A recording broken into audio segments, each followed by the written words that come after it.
Hi friends, నేను first time ఇలా vegetable rice చేశాను. బాగా వచ్చింది. ముందుగా వెజిటేబుల్స్ అన్నీ చిన్నగా కట్ చేసుకొని పక్కన పెట్టుకోవాలి. మరో ప్యాన్లో కొంచెం ఆయిల్ వేసి హీట్ అయిన తర్వాత బిర్యానీ ఆకు, లవంగ, చెక్క, యాలకులు, షాజీరా వేసుకొని కలుపుకుందాం. ఒకసారి కలుపుకున్న తర్వాత కొంచెం కరివేపాకు వేద్దాం. చిటపటలాడిన తర్వాత మంచి ఫ్లేవర్ వస్తుంది. కరివేపాకు వేసుకున్న తర్వాత ముందుగా కట్ చేసుకొని ఉన్న vegetables carrot, potato, tomato, onions, chilli, బఠానీ కూడా వేసుకున్నాను. నేను అన్ని వెజిటేబుల్స్ ఒకసారి వేసేసాను. నేను ఇలా కలుపుకోవాలి. మంచిగా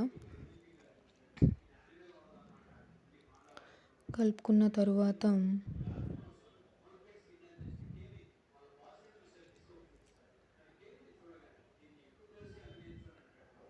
పైన ప్లేట్ పెట్టుకుందాం. లోపల ఉడుకుతాయి అన్ని వెజిటేబుల్స్ అన్నీ.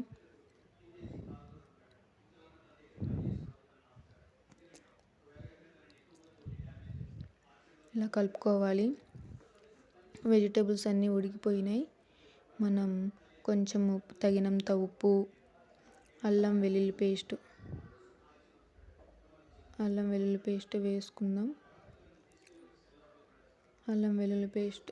వేసుకుందాం. పచ్చి వాసన పోయినంత వరకు తిప్పుకుందాం మొత్తం ఒకసారి.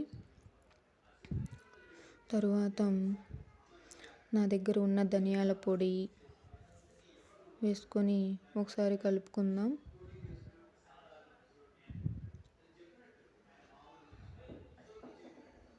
ఒక 2 minutes అలా వదిలేయండి. తర్వాత గరం మసాలా కొంచెం వేసుకుందాం. గరం మసాలా కొంచెం వేసుకున్న తర్వాత నేను ఒక గ్లాసు బియ్యానికి 1 గ్లాసున్నర వాటర్ పోసాను. మీరు కూడా అలానే పోయండి. మెత్తగా అవ్వకుండా పొడి పొడిలాడుతూ ఉంటుంది. 1 గ్లాసు బియ్యానికి గ్లాసున్నర వాటర్ పోసాను. అలానే 2 గ్లాసులు బియ్యం తీసుకుంటే 3 గ్లాసులు వాటర్ పోయండి. నేను ఇలా వేసాను. పోసిన తర్వాత బాగా హైలో పెట్టాను. మరుగుతూ ఉంటాయి వాటరు. ఇలా కలుపుకోవాలి.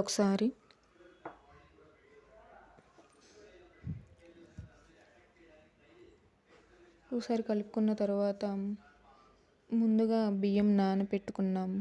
అవి వాష్ చేసుకుందాం 2 times.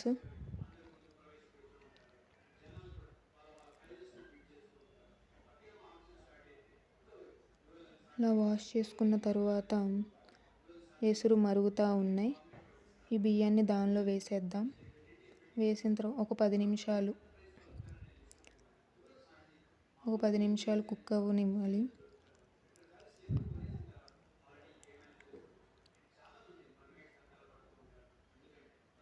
ఇలా ఒక 10 నిమిషాల తర్వాత చూస్తే వెజిటేబుల్ రైస్ రెడీ అయిపోయింది. మంచి గుమగుమలాడే వెజిటేబుల్ రైస్ మీరు కూడా ఇలా ట్రై చేయండి. టేస్టీగా ఉంది. పైన కొత్తిమీర గార్నిష్ చేసుకుందాం. Thank you.